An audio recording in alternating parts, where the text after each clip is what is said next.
বাঙালি বাড়িতে যদি ইলিশ মাছ আসে তাহলে সেটা নয় সর্ষে ইলিশ হবে, বেগুন আলু দিয়ে নয় ইলিশের ঝোল, আর নয়তো ইলিশের ভাপা।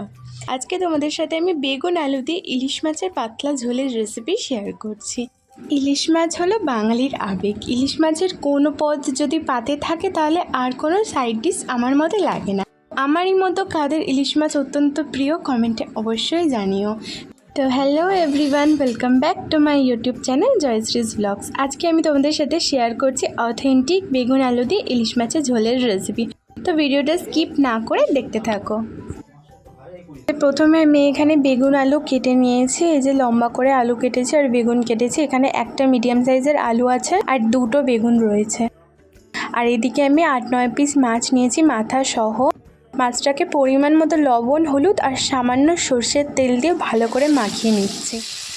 এরপর কড়াইতে আমি বেশ খানিকটা সর্ষের তেল গরম করে নিয়েছি। তেলটা ভালো করে গরম হয়ে আসলে আমি মাছগুলো দিয়ে দিচ্ছি। 2-3টে করে মাছ এখানে ভেজে নিতে হবে। আর মাছটা বেশি লাল করে ভাজা যাবে না, হালকা জাস্ট একটা সাইড 2 মিনিট কি 3 মিনিট করে ভাজতে হবে মিডিয়াম আঁচে, কারণ বেশি ভাজলে ইলিশ মাছের স্বাদটা অনেকটাই নষ্ট হয়ে যায়।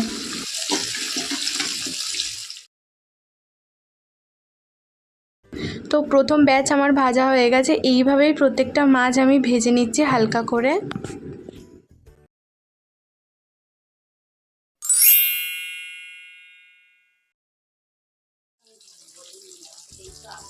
সবকটা মাছ ভাজা হয়ে গেছে। এরপর ওই তেলেই আমি 1 চামচ মতো কালো জিরে ফোড়নে দিয়েছি।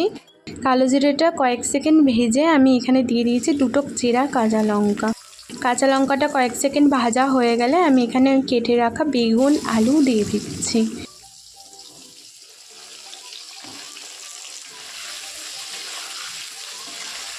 বেগুন আলুটা একটু ভেজে আমি এখানে পরিমাণ মতো লবণ আর হলুদ দিয়ে দিচ্ছি। লবণ হলুদটা ভালো করে মিশিয়ে মিডিয়াম ফ্লেমে এটাকে ভাজা হতে দেবো।